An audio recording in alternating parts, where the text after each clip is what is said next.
ada tulisan medali pergeseran gerakan di medali perintah itu. Walaupun Han Li belum pernah mendengar tentang medali itu sebelumnya, tapi melihat Lu Tianming dan Xuan Ye sampai berniat membunuh yang lain demi medali itu, bisa dipastikan kalau benda itu sangat berharga. Han Li pun mulai mengamati medali tersebut. Samar-samar, medali itu mengeluarkan kilau biru yang mirip dengan permata, dan diukir dengan hiasan sederhana karakter kuno. Dari hal itu Han Li menduga kalau benda itu pasti dari zaman kuno. Setelah merenung sejenak, Han Li menggunakan pedang emasnya untuk mengambil medali itu. Dan setelah memegang langsung dengan tangannya, ternyata medali itu terbuat dari kayu. Kemudian, dia melihat formasi transportasi misterius. Walaupun sangat penasaran kemana formasi transportasi akan membawanya pergi, tapi Han Li nggak berani mencoba untuk menggunakannya. Masalahnya, ada salah satu sudut formasi yang sedikit rusak. Dia pun mengeluarkan slip giok dan merekam penampilan formasi, dan berencana akan mencari orang yang mungkin mengerti cara memperbaikinya. Setelah itu, dia mulai memeriksa sekeliling gua, dan di balik pilar batu kasar, dia menemukan 2 telur bening berkilauan yang masing-masing seukuran kepalan tangan. Udah dipastikan itu pasti telur laba-laba iblis. Setelah merasakan sendiri keganasan laba-laba iblis, Han Li pun langsung mencari kantong kulit yang dikhususkan untuk menyimpan binatang spiritual dari kantong penyimpanan orang-orang Gunung Buas. Kemudian dengan hati-hati, dia memasukkan telur laba-laba ke dalam tas. Kali ini, Han Li benar-benar panen besar. Setelah memotong-motong bagian tubuh laba-laba yang menurutnya bisa berguna, kemudian Han Li membakar semua mayat orang-orang yang tewas dengan bola api. Tapi ketika Han Li melemparkan beberapa bola api pada kerangka pelangi, sesuatu yang aneh terjadi. Ada 7 hingga 8 mutiara pelangi tergeletak. Han Li pun mengambilnya dengan rasa penasaran. Untuk mencegah orang lain menemukan formasi transportasi, sebelum pergi Han Li menghancurkan pintu gua. Dengan mengikuti arah angin di gua stalaktit, akhirnya dia menemukan celah tersembunyi dan bisa kembali ke permukaan. Setelah itu, dia memacu perahu anginnya menuju ke lembah Wanfeng. Dan setelah 7 atau 8 hari kemudian, Han Li akhirnya sampai ke lembah Wanfeng. Pada saat itu, gurunya dan guru Hongbu yang merupakan kultivator formasi inti masih berada di medan perang. Jadi dia juga nggak perlu menjelaskan tentang hilangnya Xuan Er. Setelah tiba di guanya, Han Li pun beristirahat. Sebenarnya dengan kembali ke sekte pada saat ini, ada kemungkinan dia akan ditugaskan untuk berperang. Tapi dengan adanya peraturan ketat dari 7 sekte yang mewajibkan semua murid mereka mengikuti wajib militer, Han Li nggak berani melanggar peraturan tersebut.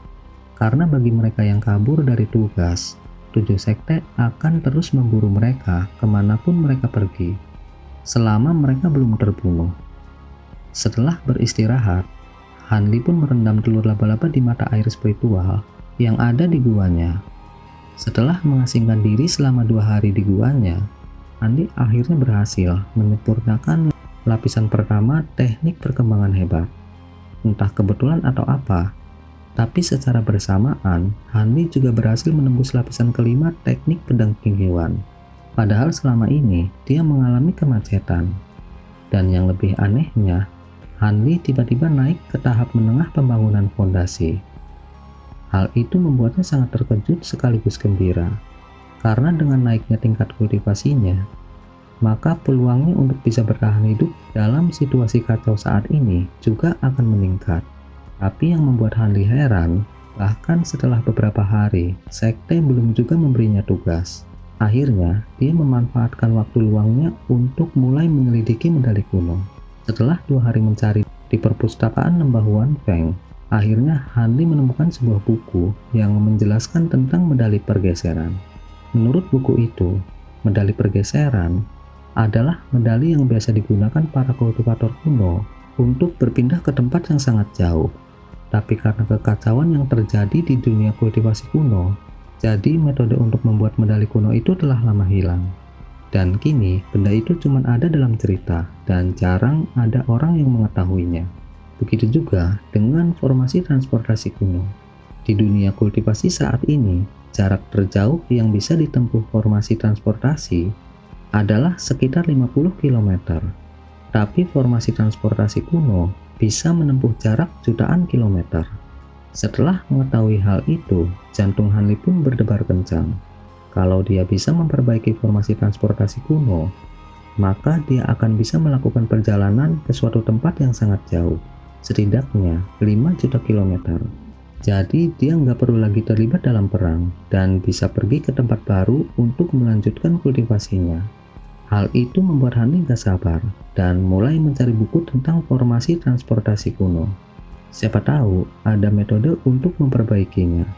Tapi setelah beberapa hari mencari, Hanli belum juga menemukan buku yang menjelaskan tentang transportasi kuno, dan itu membuatnya sangat kecewa. Dalam keputusasaannya, tiba-tiba dia teringat dengan Yun Xiao. Siapa tahu dia mengerti tentang formasi transportasi kuno. Tapi masalahnya, dia bisa dikirim untuk misi kapan aja. Akhirnya, Hanli pun terpaksa menunda rencananya untuk menemui Yun Xiao dan kembali ke guanya dengan lesu. Saat tiba di guanya, dia melihat telur laba-laba menjadi lebih besar.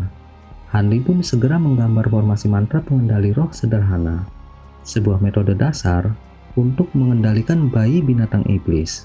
Kemudian, dia meneteskan beberapa tetes darahnya ke dalam formasi mantra dan menempatkan telur laba-laba di dalamnya. Pembentukan mantra pun mulai terjadi. Setelah 2 telur putih menyerap darahnya, Hanli pun menempatkannya kembali ke mata air roh. Saat itu, jimat transmisi suara datang, dan dia disuruh untuk segera ke aula utama. Hati Hanli pun bergetar. Akhirnya, tugas untuknya datang juga. Setahun berlalu dengan cepat. Selama waktu itu, perang besar terjadi setiap bulan, sedangkan perang kecil terjadi setiap hari. Di perbatasan negara Yu dan Ceji, Hanli mengendalikan 2 berkas cahaya naga dan beberapa bilah pedang emas. Meskipun energi hitam di tubuh lawannya meningkat hebat dan beberapa tengkorak manusia melolong samar-samar di sekelilingnya, tapi di bawah badai serangan dahsyat dari 2 alat sihir Hanli, orang sekte roh hantu itu tewas seketika dengan tubuh terpotong-potong.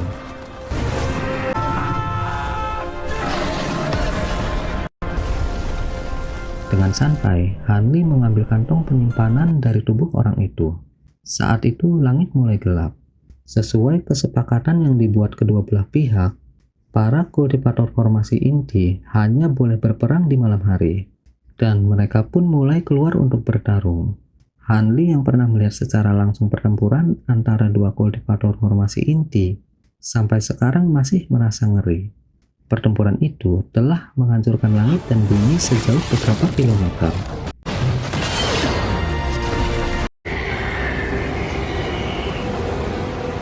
Sejak saat itu, saat langit mulai sedikit gelap, dia langsung pulang, walaupun belum dapat hasil apa-apa. Setelah 2 jam melakukan perjalanan dengan perahu anginnya, Hanli tiba di camp 7 sekte. Ruangan kayu dan batu dengan berbagai ukuran bisa terlihat samar-samar dari dalam formasi besar yang membatasi. Camp itu dibagi menjadi beberapa wilayah sesuai sekte. Setelah tiba di camp, Hanli langsung menuju ke tempat tinggalnya, sebuah ruangan batu yang gak terlalu besar. Dia pun mengeluarkan barang-barang dari kantong penyimpanan yang dia dapatkan hari ini, dan dengan cepat memisahkan barang-barang yang mungkin berguna. Sedangkan barang-barang yang gak berharga, dia masukkan ke dalam kantong terpisah. Setelah itu, dia menuju ke pasar camp. Bangunan pasar itu terbuat dari kayu yang terbentang sepanjang 150 km. Dengan santai, Hanli pun masuk ke sebuah ruangan yang terlihat ramai. Banyak orang-orang yang melakukan aktivitas. Ada beberapa puluh kios yang didirikan oleh para kultivator. Dengan cepat, Hanli mengubah barang-barang di kantong penyimpanannya menjadi batu roh. Dari semua barang yang dia jual hari ini, Hanli mendapat 100 lebih batu roh. Setelah itu, dia pergi ke tengah ruangan menuju kios terbesar.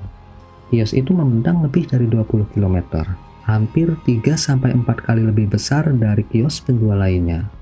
Kios itu adalah milik seorang pria gendut bernama Chen, yang merupakan seorang kultivator di ranah pembangunan fondasi. Hanli yang udah akrab dengan Chen gendut melemparkan kantong berisi 500 batu roh ke arahnya.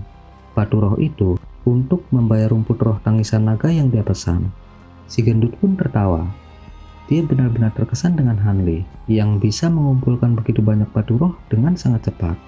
Dengan wajah berseri-seri, dia pun menenggelamkan kesadarannya ke dalam kantong penyimpanan untuk menghitung batu roh.